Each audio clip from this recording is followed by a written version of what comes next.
you get to, if we have any other favorite teams, you can watch them come to town.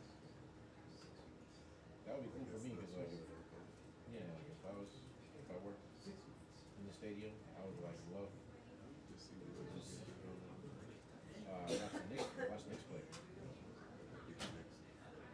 Nah, Knicks are actually a good team. Yeah, the Knicks have been a good team in the last 3 years.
Tammy Bruce.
Oh,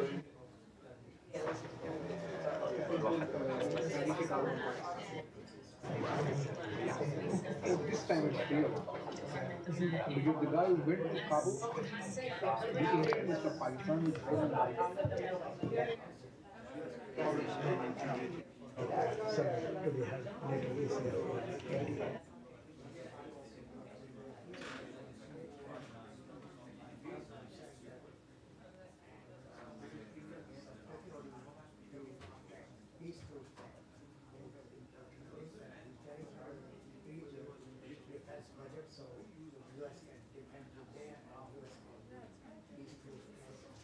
At least we have to talk with them.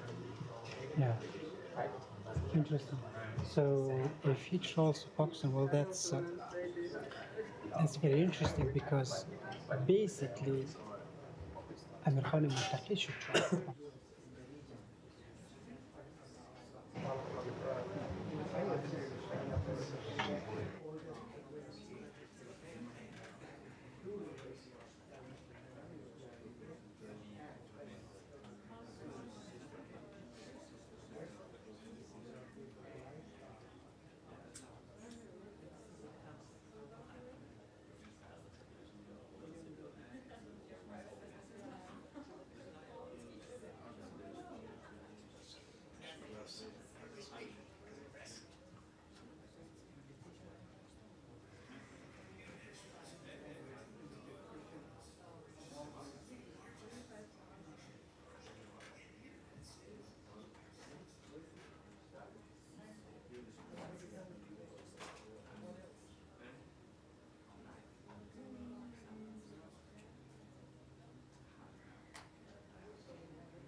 I come in here once whenever they need me. Basically, that's how it always works.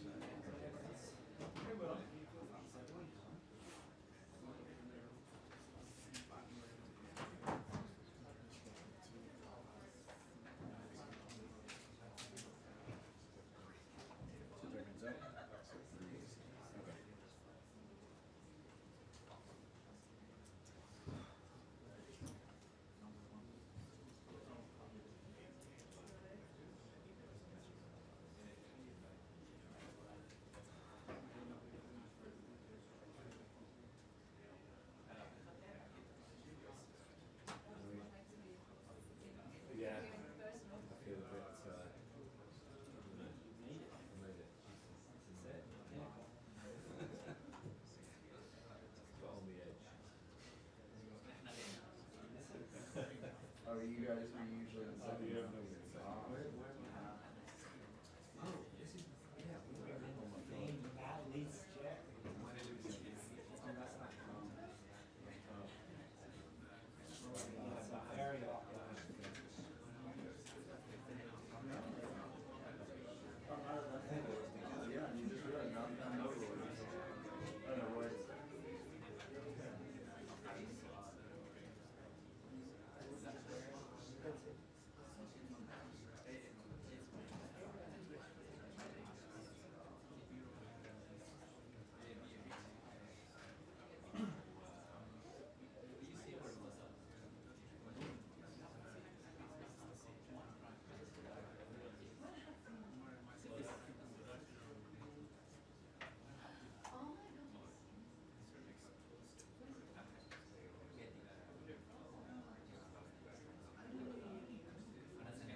3 months out.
Thank you, ma'am. Oh, good. I don't know, it looks busy in here, which is always good. All right, we've got, welcome aboard, everyone. Nice to see you. Thank you very much for being here. I don't know if it's a beautiful day outside, but it's a beautiful day in here. All right, I'm Tammy Bruce, of course. I'm the spokesperson here for the State Department. And everyone watching at home, however you're seeing us, thank you all very much. You can get us at the State Department X account, I believe, also at state.gov. I know C-SPAN viewers are always with us, and I appreciate that, as well as a variety of other streaming. I don't know. There's my young man who was not here last time because he was traveling, Tommy Piggott, our principal deputy. And he will be briefing on Thursday, by the way, as we begin here. So let's start with the statement, shall we? Here on this, is this the last week of July? Is that possible? It's getting close. It's weird. Everyone's saying no. All right, I'm already wrong. All right, everybody. As of Friday evening, there are no wrongfully detained Americans in Venezuela, and we want to keep it that way. We are committed to doing everything we can to prevent one American national from being wrongfully detained by the Venezuelan regime ever again. To this end, I want to reiterate our clear warning. No one should go to Venezuela. We have the risk, certainly, of wrongful detention of Americans, of dual nationals, of lawful permanent residents. Whoever you are, don't go there. The risk is extremely high. Americans who travel to Venezuela or nearby border regions risk being wrongfully detained for months or even years, and release is never a guarantee. You can stop that yourself by not going to Venezuela. Further, the days of unelected health bureaucrats in Geneva running over the American people are over. It's a good day. In collaboration with the Department of Health and Human Services, we formally notified the World Health Organization of our rejection of the 2024 International Health Regulations amendments, which were set to become legally binding regardless of our WHO withdrawal. The 2024 IHR amendments broadened the WHO's mandate to include not only public health emergencies of international concern, but also, quote, events or conditions that may have the potential to become emergencies. How nice for them. This allows the WHO to deem what constitutes an international threat. We know from COVID-19 that an expanded international health bureaucracy will use their authority to centralize decision-making, stifle scientific debate, and censor free speech. Rejecting the 2024 IHR amendments reaffirms our position that U.S. public health policy will be shaped by Americans for Americans. And with our HHS colleagues, we are proud on delivering that mandate. And today, the United States informed Director General Audrey Azoulay of the United States' decision to withdraw from the United Nations Educational, Scientific, and Cultural Organization, also known, of course, as UNESCO. Continued involvement in UNESCO is not in the national interest of the United States.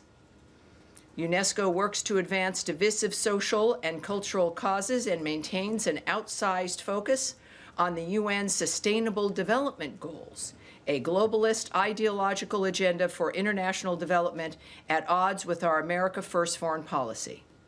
UNESCO's decision to admit the, quote, State of Palestine, end quote, as a member state is highly problematic, contrary to U.S. policy, and contributed to the proliferation of anti-Israel rhetoric within the organization. Continued U.S. participation in international organizations will focus on advancing American interests with clarity and conviction.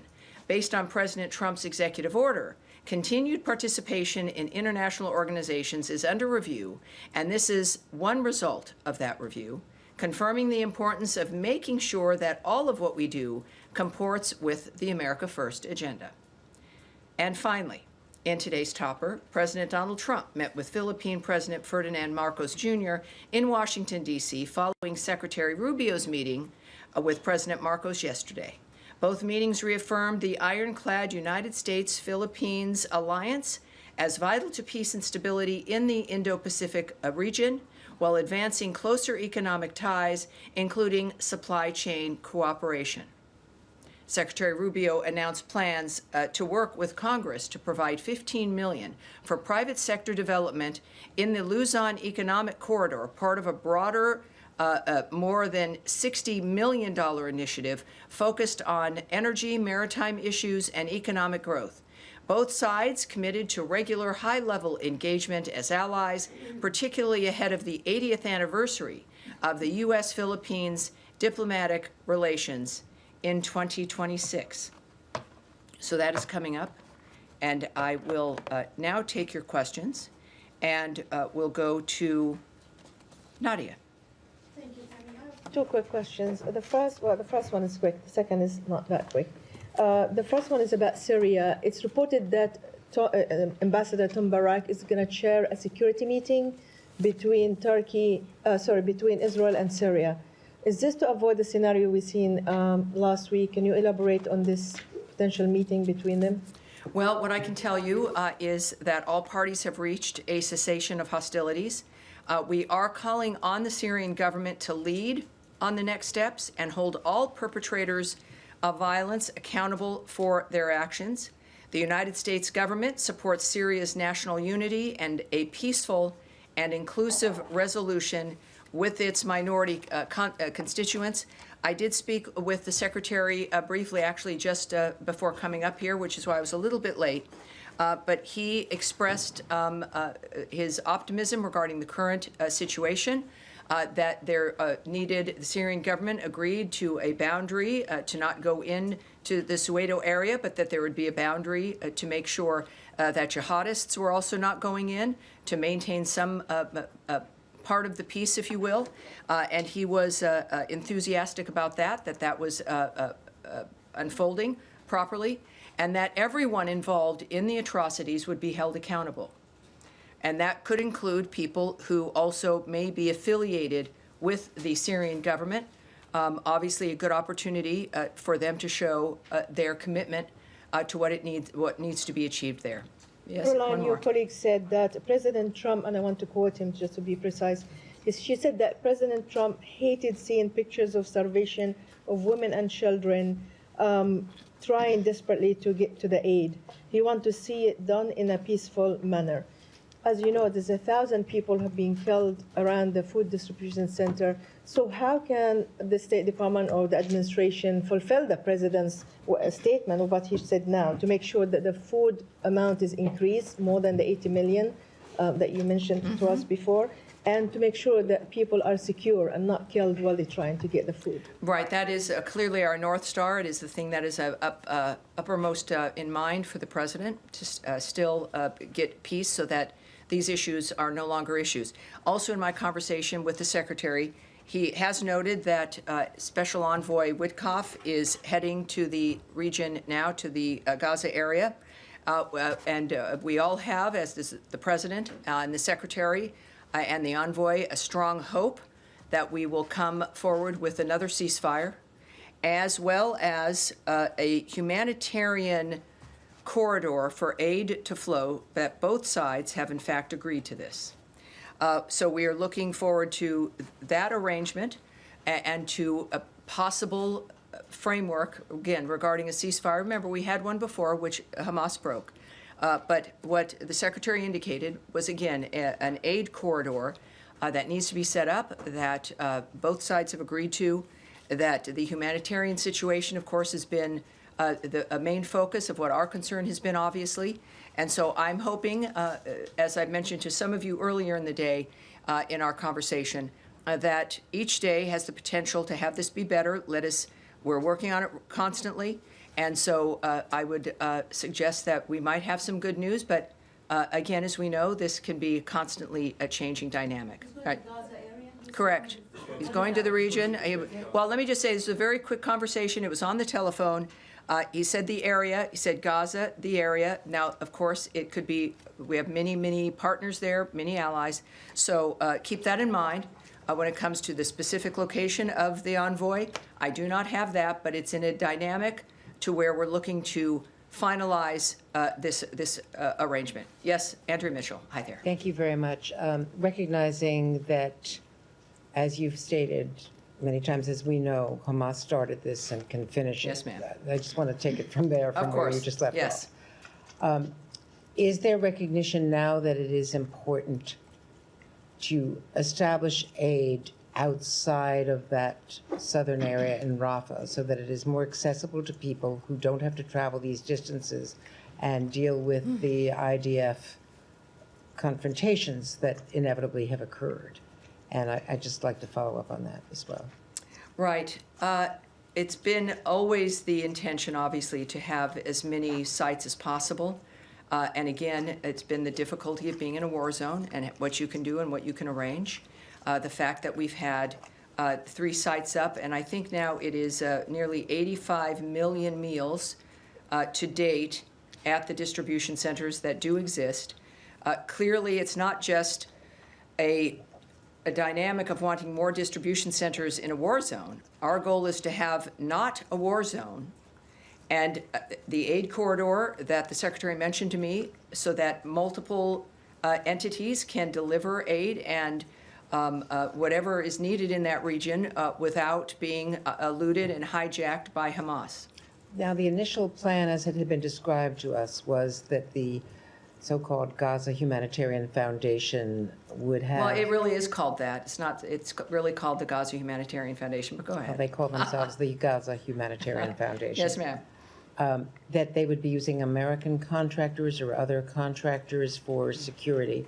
As it's turned out, it seems to be more IDF, and that's been possibly one of the causes of the problems that, as was just mentioned, there's been 1,000 deaths. Supposition there, so doctors have pointed out that people are coming in with, heavy wounds from heavy artillery.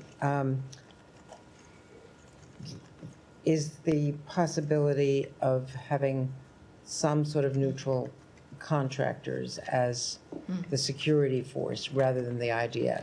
Well, that, of course, presupposes that IDF soldiers who are in a mode of defense of their country are deliberately shooting civilians and children. I didn't suggest that. Well, that is the implication that you need someone who's, not involved implies that it would be better. It is a dynamic where, and I think even a horrible situation over this weekend regarding a UN convoy in Zichem at a crossing. That more than 30 people were killed in that dynamic trying to access food, because that is the focus of every human being. This has got to end. Well, not every human being, but certainly Hamas is preferring the way things have been. This was at a crossing in northern Gaza, and there are certainly Hamas is injured by the inability to hijack this food and to hijack trucks. And they are injured by the success of GHF and what it's been doing, because they have not just looted these trucks, but they've weaponized the money that they make from this food, and then they control the population with it. It is the success of GHF has removed, by getting meals in at that number is a tremendous success, but it's removed the power and the influence of Hamas financially and with using aid and food as a weapon itself to control people. So it is, I think that the UN knows this, everyone else has seen this, that it's not a dynamic, and I've got the GHF statement here as well for you, but I think no matter who has been trying to deliver food, they've known historically and recently that there's going to be, and as long as Hamas still has its weapons and is still a player in that region, there's still going to be problems. The GHF statement regarding this last massacre, if you will, we're deeply saddened by reports that more than 30 people were killed while trying to access food from a UN convoy at the Zichem crossing in northern Gaza as humanitarian efforts face escalating violence. Like most incidents, this incident is not linked to GHF, despite what was falsely implied by various newspapers. These tragedies deserve visibility. The entire aid system is under immense strain. We hope reporters will cover these incidents with the same scrutiny GHF receives, because understanding the full picture is essential to protecting civilians and improving aid And delivery. have you seen the statement by 28 countries led by some of our closest allies in Europe? Yes, and I think it's nice to know, and many of certainly it's our allies and friends, it's a demand for the war in Gaza to stop. And we, of course, we've taken actions on that, I think, as we've seen, and we wonder why certain things have continued unabated, or at least in a kind of a perpetual loop, is because strongly worded letters don't stop this madness. Strongly worded letters won't stop Hamas. Strongly worded letters wouldn't stop Iran. Strongly worded letters are fine, and it's good to know where people stand. I appreciate that very much. The United States, through the leadership of President Trump, and the guidance and the hand also of Secretary Rubio, and of our remarkable envoys, put their lives at risk, take action, make decisions, confront important questions, sometimes when it works, when it doesn't work, but it's more, and sometimes strongly worded tweets and letters in the midst of the actions that we are taking. So we appreciate their sentiment, but I think that the fact of the matter is that we have a history here of recognizing that we have work to implement what they issue as their desire for the war to stop, and we've been taking action on that. So we know that the conflicts which we are trying to end do not end because of letters or even conferences, but because of intense diplomatic efforts. We are leading that effort alongside Egypt and Qatar. And as I mentioned earlier, we are hoping for some rapid responses coming up soon. Yes, sir. Thank you, Tammy. On that note, I mean, I guess if you could talk a little bit about how that progress is progressing towards a resolution. But on a more broader note, I mean, Judd, is it the department's assessment that the current, I guess, policy towards the conflict is working in drawing it to a close? Because when you see 79 people killed waiting for aid, which is one of the highest numbers we've seen over the course of the 2 years, It's absolutely horrible. It feels like things are going in the wrong direction. Well, what it shows us here is that the enemy, the barbarian framework that started this on October 7th, with the mass murder of Jews, the biggest mass murder of Jews since the Holocaust, they are going to be upset and strike back when there appears to be the end to the kind of conflict, this never-ending generational conflict that some of the worst people in the world, state sponsor of terrorism, Iran, and their death squads, have relied on fear, have relied on indecision, have relied on people not wanting to face hard decisions. So, of course, they're going to act and cause more terror and more death in the hopes that people will retreat. That's not going to happen. And it means pushing through, making sure you stay on the line, making sure you have the goal in mind, what you're trying to achieve, if it's achievable, the willingness, yes, to use diplomacy, and as President Trump has indicated, other mechanisms in which to get the job done. So I would argue that Hamas, being desperate and doing more horrible things, that's not new for them, right? That's their hallmark, is something that horribly, it's not a surprise, but that the work to end this from going again and again and again and having the same conversation in 100 years is obscenely unacceptable. So we see the results. It has been, when you say if there's been progress, the parties have been at the table. There have been agreements, one of which, of course, is broken. There can be another one. We are determined for that. Certainly, their sponsor is on their heels, for lack of a better phrase, because they also found out that President Trump is a realist and is serious. So I think that it is clearly shown progress. It's clearly shown a direction. And the accomplishment of one of the red lines from President Trump, which is that Iran will never have a nuclear weapon. Well, guess what? They won't. Yes, Humaira, Reuters. Yes. Just to go back to your conversation with Secretary, I understand that's what he said, Gaza area, but can we at least say Steve Witkoff is going to the Middle East right now? as we speak?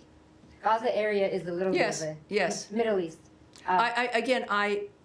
Based on I don't have specifics, and I'm sure we have an incredible team that works with Special Envoy Witkoff here in the building, are probably now grabbing the television and watching and saying, so I don't have the specifics of exactly where he'll be, but clearly it's in a position where he's going to be able to continue with the negotiations that will lead us to this, hopefully, ceasefire. Right, and you also said that one of the things that Secretary indicated, an aid corridor that needs to be set up that both sides have agreed to. So Yes. is the United States basically negotiating for an aid corridor that is going to include other humanitarian implementers like UN and others? Well, you know, you're asking for so much, and I appreciate that about you because you're always a few steps ahead.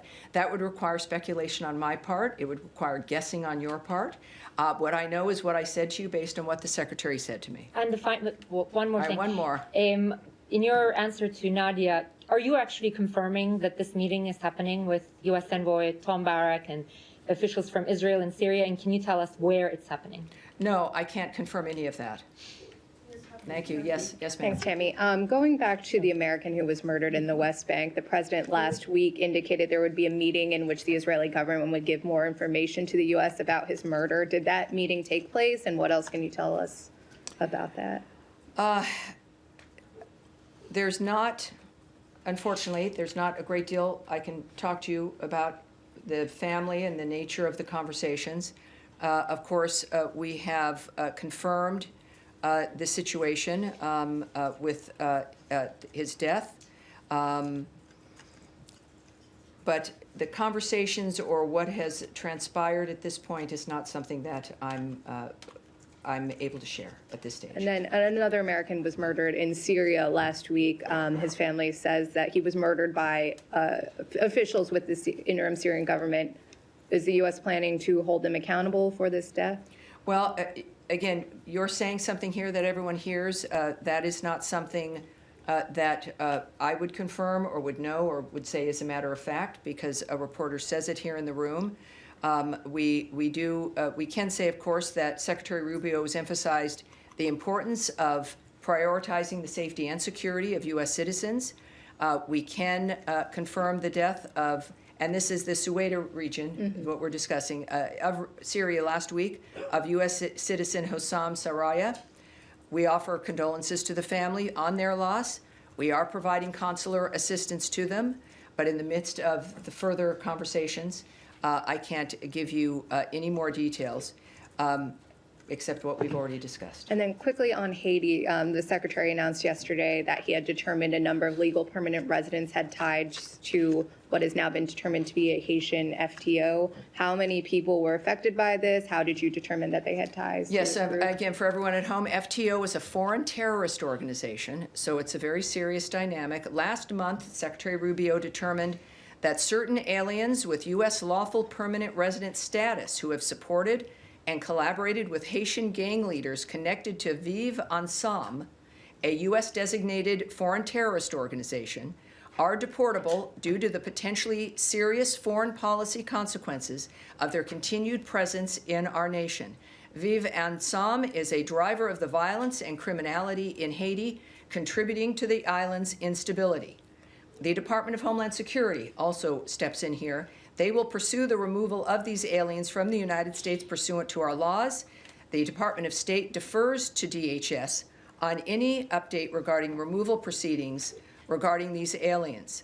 We also will not allow aliens who have facilitated the actions of violent organizations or support criminal terrorist organizations to remain in the country.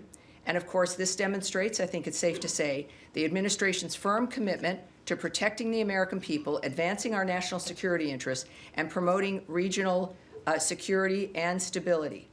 There is an authority I want to share with everyone who may not know how this works. These actions are taken pursuant to Section 237A4C of the Immigration and Nationality Act. Under this section, also referred to as 4C by many, of the INA, an alien is deportable if the Secretary of State has reasonable grounds to believe that the alien's presence or activities in the United States would have potentially serious adverse foreign policy consequences for the United States. All right, yes, sir. Can I just ask you, follow up really to Humera's question? When you mentioned these humanitarian corridors, you said this has been agreed between the sides. Is that something that's come from the process in Doha that's been agreed? How should we take that? And just any detail you can give us I know. about You know, I was, the secretary is a busy man. We're all proud of him, the nature of what he's being able to accomplish by splitting his time between the State Department and the White House. And our conversations sometimes are in person, oftentimes by phone. So when I've got him in a moment, I'll just jotting down what he's saying. What I can't tell you, and whether I knew or not, is how this came about, where it was decided, or who the parties were. Is your understanding that these corridors will be in addition to what's happening now? Because we know, for example, the UN says there's 6,000 trucks on the Egyptian side at Rafah. Are we talking about all of that material that hasn't been able to access? I wish I had a specific for you. I know that his comments really ranged into the fact that the humanitarian framework has got to ramp up and has got to get better, and obviously we've known that. It requires the ceasefire. And also then a method within which these convoys can move. He did not give me a specific, but he did use the phrase set up, that they need to be set up. Now that could mean a variety of different things, as we know. Some of you think about a physicality. Others, it could involve arrangements at certain spots. I don't know, and we shouldn't speculate at this point. And just, is there any sort of internal scrutiny within the administration about the results of the Gaza Humanitarian Foundation as an entire project, which, as you've set out, is intended to displace the United Nations process? I never said that this was to displace a process. I can't speak to. But you've been saying that under the previous system. Well, yes, Hamas it's true. I mean, we know that under the previous dynamics that Hamas was able to loot trucks and to steal material and to sell it and to use it and to weaponize it. But the decisions made, since now GHF has been able to get food in and to distribute it, yes, there have been some difficult circumstances, to say the least, because it's a war zone with a terrorist group. We recognize that. It's imperfect, and it's difficult. But they've done it in a way that made it possible. I don't know what has made the others so vulnerable to theft and hijacking and everything else that has really only landed the food with Hamas. And we saw that with this weekend, and then a few weeks ago, another dynamic where trucks themselves, the entire truck was, multiple trucks were hijacked.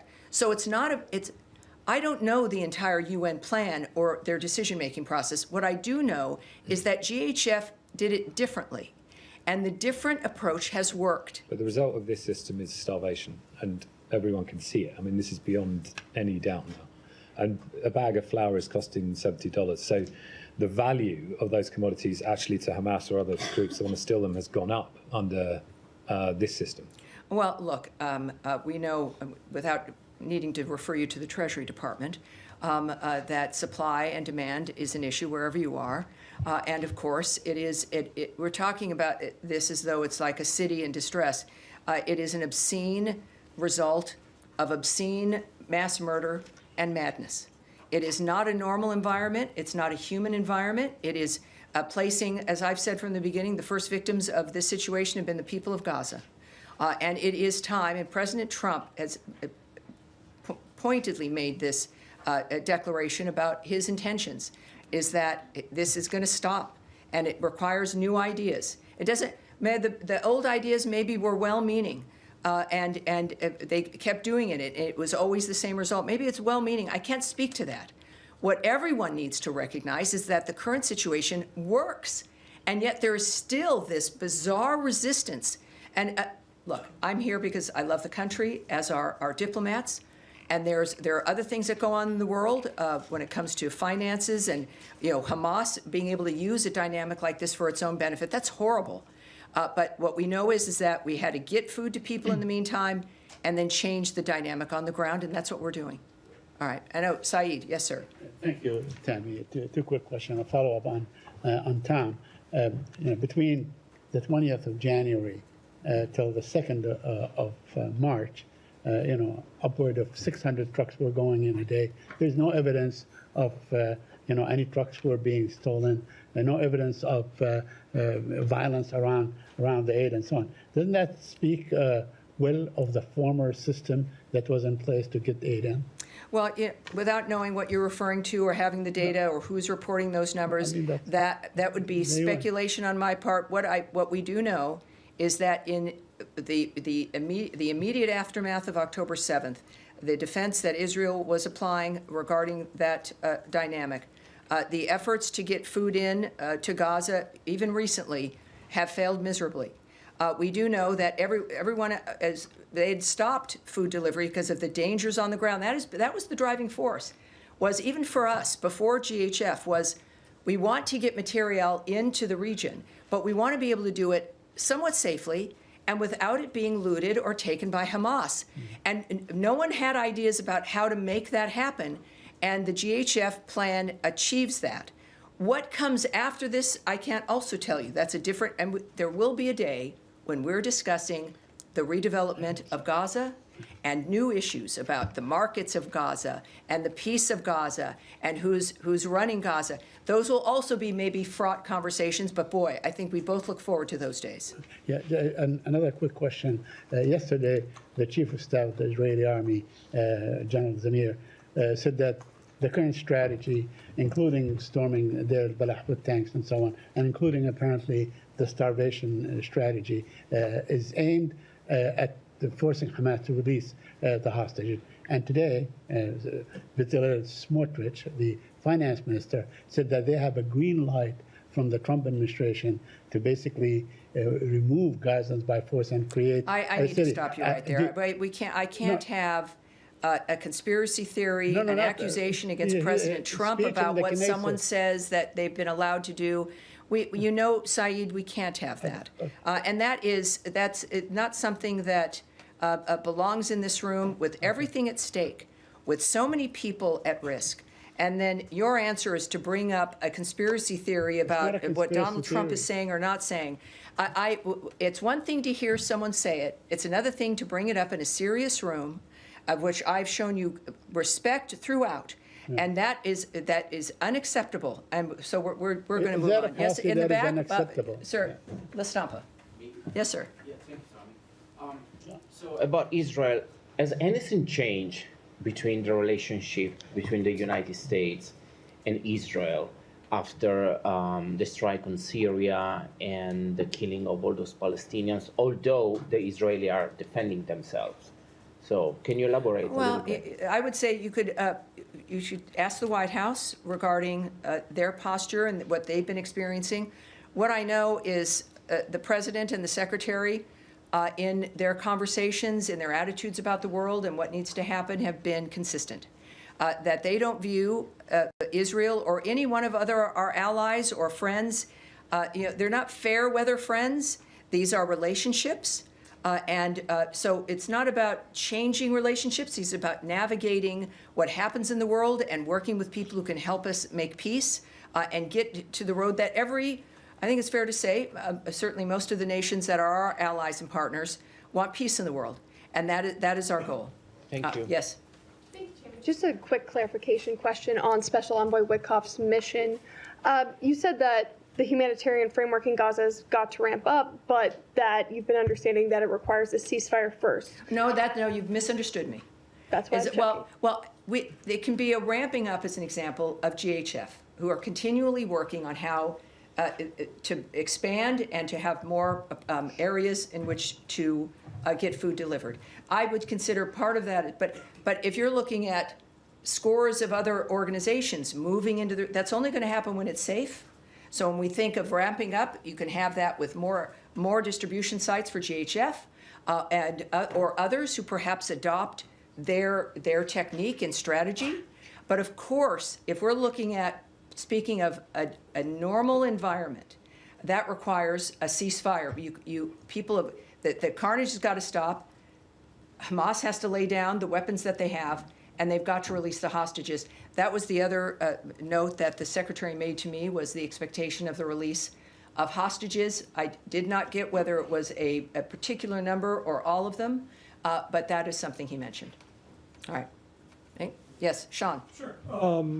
Just a couple things. I mean, first of all, in your statement in UNESCO, you talked about the state of Palestine in quote marks. Ambassador Huckabee is in the West Bank today. He's in Ramallah. He met somebody from the Palestine Liberation Organization, and he visited a Christian village in the West Bank recently. Could you talk about his increased engagement with the Palestinian Authority? Does this show a new, any sort of shift, any sort of new effort, and what are the asks of the Palestinian Authority? Right. I will not, as I haven't before, I tend to not characterize, I work hard not to, anyone's comments or anyone's activities, whether it's the secretary or an ambassador or an envoy or a diplomat. So I'm not going to characterize his remarks. I think we're led by a group of men and women who are pretty clearly speak for themselves. But I wouldn't speak on anything that extends beyond looking to his comments and his activities. Could also just follow up on the situation in Gaza. I feel obliged to mention, AFP. We've had reporters there who say that their situation is so severe now that they're actually they can no longer work because of the hunger, and the company has been trying to find ways to either provide them with what they need to survive, and it's just not possible right now. Are there any talks that the U.S. government has about how to help? Obviously, journalists aren't. It's a broader problem than just the journalists, but to help people who are there. It's not just AFP; it's other outlets. Either help people get out, help people get supplies that they need, and more broadly, whether to facilitate greater access for foreign journalists. So you're speaking about Syria? Excuse me, with Gaza. Oh, the Gaza Strip. This is a widespread problem. Yes, look, it's Americans, maybe sometimes we take it for granted when people get reports from an area, and we're interested in what the report is. And we see it up with really every outlet in dangerous situations when there's bombing and when there's drones. And it's good to remind people that it's a job that people have committed to, knowing where they're going to be going, and they're suited for that. And that is starting, of course, it's every journalist's desire to bring up information and to share things that people need to know. I know that our warnings have been very consistent regarding Americans and people in general not going to Gaza. I think that your outlets and others, no doubt if they have some issues, should bring it up to the U.S. government. But I think that when you go someplace and you know it's a war zone, that's a risk that is taken and accepted. But I know we have, whether it's the embassies with wherever you are in the world, that there are ways to contact the American government if you want to be helped to get out of an arena or whatever it is you're facing. But obviously, there's people there who didn't choose to be there necessarily, who are residents in all these war-torn areas. And then there's reporters who we owe a great deal to, who go to these areas and report to Americans for us. Sure, just to clarify, and the world. Just to clarify, we're talking about local reporters. Foreign reporters can't go in, and these people, they have no recourse. But I'll just say that I think all of us, anything that can be done to help the people who are there, I think all of us would be. Well, every single thing we're doing clearly is going to be beneficial for the people and for the people who happen to be reporters, for foreign reporters who want to enter an area. This is an opening that we're looking forward to, that the president spoke to a few days ago about his optimism about some news out of the Gaza area. Every single thing we're doing, it doesn't eclipse anybody, right? The Gazan people, whatever their professions are, and for the people who want to get into Gaza to report, it is, in all honesty, helping to facilitate reporters has not been at the top of our list. The top of our list has been to stop the carnage and to help hostages. But as a side effect, everyone wins when the world is at peace, when a region is at peace, when there isn't a terrorist group controlling a section of a country. All right. Yes, sir. And then I'll come up to you next. Thank you. Thank you, Tammy.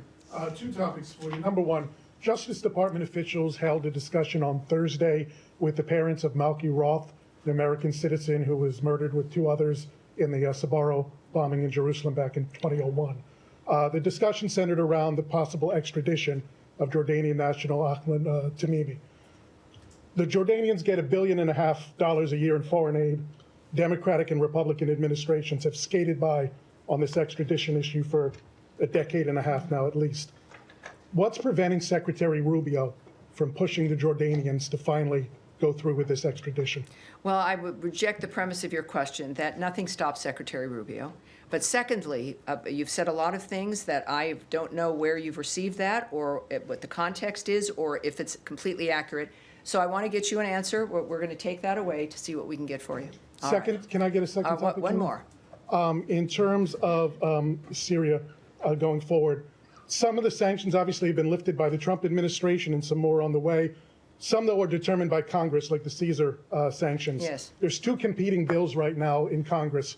One to completely lift the Caesar Act sanctions, another to kind of slow walk it a little bit, make it provisional on Syrian government meeting some parameters.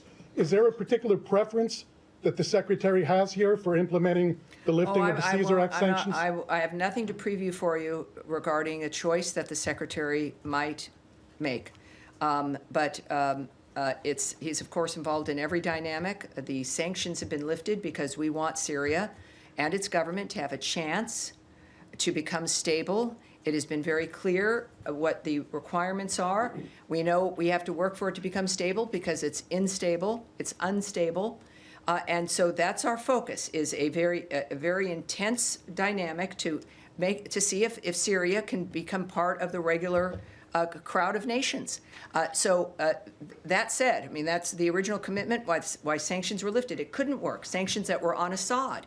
But we are finding whether or not, these days show us, whether or not the current government is able to act in a way that helps us get that stability. And so that is what's driving us now. Yes, sir. Thank you, Tammy. Back to the hostages, is the discussion you were talking about with Secretary Rubio. Yesterday, the families of the hostages released a statement saying they were concerned about this possible offensive as it gets to the issue of potentially hurting or endangering the hostages as they go forth. And I was wondering if there was any conversation that you can share that would focus or give a message to the families in terms of, as progress is being made in talks and so close, that this potential offensive may endanger the hostages. Well, I think that I don't have anything that I can tell you regarding private conversations or efforts that have been made, reaching out, of course, to hostage families.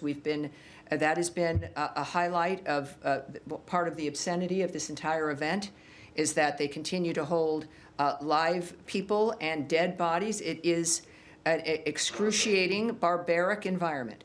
But of course, as you know, our engagement has been with everyone. We will do we will talk with whoever we need to talk with to have peace in the world. I can't tell you again give you details of any conversations with hostage families, but all of us are well aware of the suffering that happens in a war zone. And our focus has been to stop that war, to stop the fighting, to have a ceasefire. This is obviously, as you know and all of us know, a conversation the world has. It is at the top of our mind as we work still to stop this carnage. Yes, sir. Thanks so much. On Ukraine, if I may, does the Secretary have any expectations from upcoming talks in Istanbul, given its timing, its format? Are you guys even part of it? I can't necessarily speak to the Secretary's thoughts dynamically, but I know that our ambassador to NATO had a number of remarks to make that he made this morning on television regarding the talks. Again, this would be Istanbul. First of all, I can tell you that we're aware of the scheduling of a third round of talks being negotiated between the two parties. We continue to encourage direct talks between Russia and Ukraine in pursuit of a comprehensive ceasefire and eventual negotiated peace settlement. The Ambassador Whitaker in this case, said, "I'm encouraged that both sides are going to sit down again and negotiate because that's the only way this is going to be resolved. Getting both sides to the table, getting both sides to the table is going to happen this week. Is important. It is an important next step, and I think that's all because of the leverage that the United States of America and President Trump continues to apply." He also noted that, as we've said repeatedly, constructive good faith dialogue is the only path to ending this war. That has been a hallmark of Secretary Rubio's remarks. that only the two parties can make the difference in deciding to stop this. And the president supports any mechanism that leads to a just, durable, and lasting peace. We have seen, continuous missiles and, drone attacks from Russia, even overnight, they claimed new lives. Today marks, yesterday marked 1 week since the president gave the Russians, I'm sorry, can you say who? Russians, have been attacking, Ukraine, Yes. claiming new lives. Yesterday marked 1 week since the president gave them 7 weeks. Are you guys doing any assessment at this point? Do you think this 1 week window already allows you to draw any conclusion about their behavior? I would caution when the president notes a block of time or a window that it could be any time in that window. We've already seen that in one instance. There is, at the same time with negotiations, as I mentioned before, without going into the details, if there's a genuine negotiation happening and it's in motion, then things can change rapidly. That the day you set up a window, 2 days later it can be different because of the conversations that have been had. So it's never a static, for most of us, if we make a plan, it's kind of a static plan for us. We have an appointment and we choose that day for the appointment next month. That's not the case here. These are opportunities that the president speaks about, which is part of an important aspect of his leadership, and what the person who we are speaking with should know, that there might be some options, but it's not the only thing he's looking at. It's not the only dynamic that matters. And we've seen him give windows before, and he's acted very quickly within a block, and I think that's why it matters. So he knows, he's said very, very often, many times, he's not happy with what's happening and the choices that Russia is indulging in. Yes, sir, at the end of the row. Thank you, Madam Bruce. Ahmad Shaido from Azerbaijan. Tensions in northern Syria are rising, and we see conflicting interests between countries like Turkey and Israel. And recently, some Israeli voices said that after Iran, Turkey could be the next threat. And meanwhile, in Turkey, there are growing anti-Israel views. Some people are even calling for Turkish army to enter the Gaza. And recently, President Recep Tayyip Erdogan said that we will not allow the partition of Syria. Well, you're in a direction. Every single thing requires a speculation. It's comments that I've not. No, my question is that how do you assess the possibility, well, what the I'll tell risk you, when we of? think about Turkey and Israel and that region, it's a very heightened environment, and many things are going to be said. What we can say is, of course, that all parties regarding Syria, of course, there's a cessation of the violence there. We don't see the activity that people are talking about or musing about. We don't see that. We know in many times recently, the president and the secretary have intervened in what could be horrible situations like the India-Pakistan dynamic, which they were able to stop. These are our leaders are very well versed on the nature of what we need to do to keep peace at hand and how to stop any dynamic that might threaten that peace. So I would point people to what is actually the case right now. The real world is enough to have some anxiety about, but we've got good leaders moving us through it. And to not add in conspiracy theories, gossip, propaganda, or other rhetoric meant to make people afraid. Eric. Thank you, Tammy. I wanted to ask Secretary Rubio today, or rather, he reposted a post from the Bureau of Western Hemisphere Affairs marking the 13th anniversary of the murder of pro-democracy leaders Osvaldo Paya and Harold Cepero in Cuba. We've seen Rosa Maria Paya recently approved for incorporation as a member of the Inter-American Commission on Human Rights. Yes. Can you speak to any additional actions or any evaluation by the administration about the human rights situation in Cuba, any additional actions we might expect in terms of holding that regime to account? I have nothing to preview for you, but with what you've already noted and what we know about Secretary Rubio is, like with every other country that is in some regime-type trouble, he cares about the condition of the people who are there. He particularly, of course, he understandably cares about Cuba. We've seen him take actions in that regard, but I have no preview for you of anything that might come up later as well. Yes, sir. Thank you so much, Tammy. Question on Syria. You said that you are calling the Syrian government to lead to the next step and hold all parties who are involved in the violence accountable. Yes. Do you feel confident that the Syrian interim government has the capacity and the will to hold those accountable who were involved into violence in Syria, including those who were affiliated with them? Yes, we know. We're, of course, aware of those reports, and we're aware that some who might be affiliated but not directed by the Syrian government may be a part of that. Whether they have the will or the ability to do it, well, we're going to find out, aren't we? And they have something not everyone has, which is the power and the encouragement of the American people and of the American president. The Ambassador Barak is one of our best. So they have that, and of course our actions to help facilitate that. And this is where we find out what people are made of and what they can actually accomplish. Another question on Iran. Iran and the 3 EU countries will hold a nuclear talks in Istanbul later this week. Yes, we discussed that a little bit already. Does the U.S. build any hope on it, or have you gave Iran, or have you set the end of August as a deadline for Iran to come back to the table and make a nuclear deal with you? Yes, as the president has said, the Iranian people stand to benefit from negotiating in good faith. The ball is in their court. The Iranian leadership has a window of opportunity to choose a path of peace and prosperity for their people, and we are also ready to talk directly to the Iranians. However, we are also closely coordinated with our E3 partners, and we would refer you to our European partners for more information about what happens in that meeting. All right, right there, back, gray suit, in the glasses, right there. Thank you so much. First of all, thanks. Your press team shared the detailed response of my question regarding violation of Indus Waters Treaty by India. Excellent, good. Your statement says that Pakistan, India, U.S. will encourage direct communication between Pakistan and India to resolve this issue.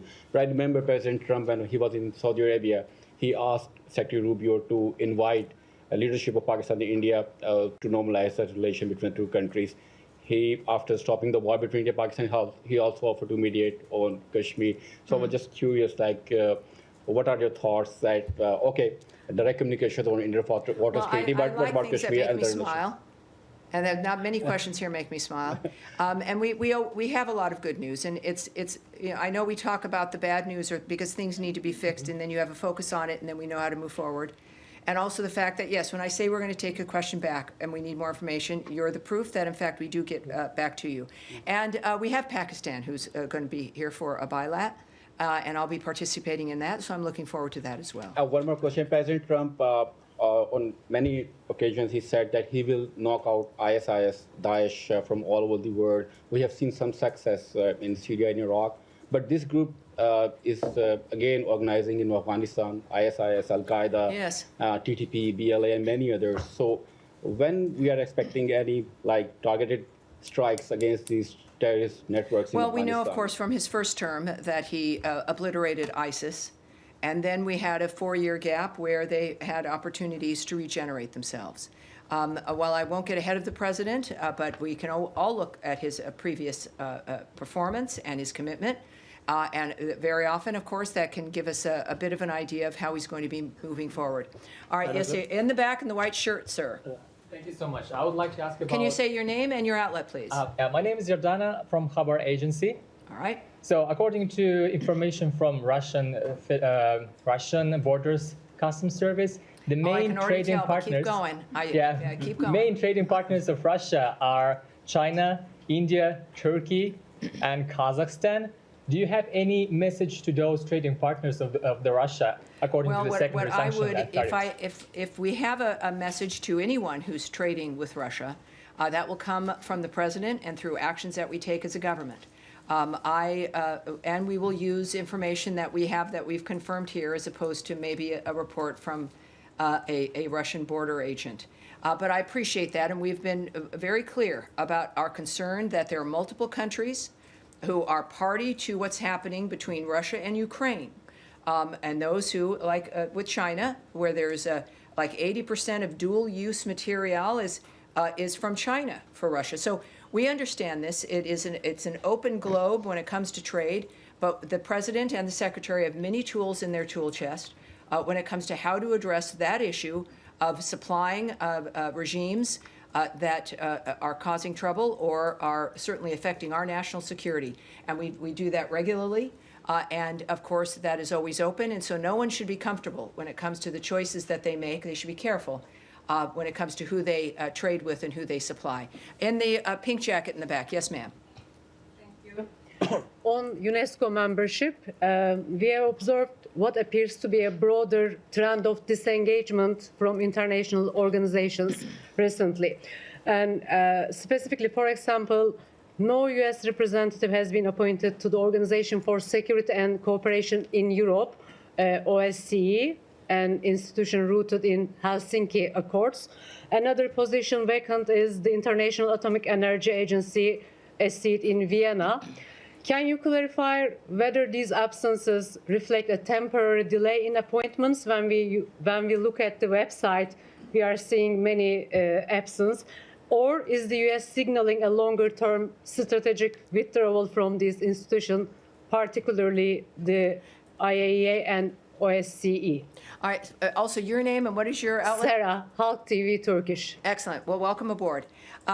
As I mentioned earlier, we've been doing a lot of reviews, as you know, one of which has just resolved, which is USAID, and also, of course, the reorganization here at the department. Another executive order that the president issued upon first taking office in the second term was to have a review of the international organizations that we're involved in, to make sure, just like with foreign aid, are these organizations aligned with the values of the America First framework? Is it in our best interest to be a part of these organizations? And so we are doing a review right now of our international organization participation. And our withdrawal from UNESCO is a reflection of the result of one of those reviews. And I don't know what each entity will experience. I'm not part of this framework. And I would want to check on really the staffing of the others that you noted. But I would say that it is any more than when we were doing the foreign aid review, to not take that, especially with a reduction in either participation or in spending when it comes to aid, don't take that as an indication of our withdrawal from the world or our participation. It's about a smarter, more strategic involvement that can be faster and more nimble, more effective around the world. We've mistaken, because of the size of government, this idea that how big you are, how many people are working, how many organizations you're going to is a reflection of success or effectiveness of results, when that is not the case. And this is what, as we do at home, is we look at how are we spending our money? Where are we spending our time? Is this something that is valuable for, and in our case, President Trump's vision of America First, but also for the best country in the world, a government that is still, as we are into our 250th birthday, that we want to be that country that people love and want to come to, that can make the difference in the world, that can actually not just help end wars by joining them, but can stop them from starting. That's the NATO vision. The NATO vision wasn't get prepared to have to fight back. It was to be a deterrent. So the vision is not withdrawal or turning inward. It's the opposite. How can we do more, faster, with more results and more dynamics? So for now, these are... And that is where we're going to end today, and we will... I'm sorry, that's where we're going to end. I can tell you that for this Thursday, you're going to see Tommy in your briefing, so we will have that wonderful experience coming up on Thursday. Thank you, everyone. Have a great day. I appreciate it.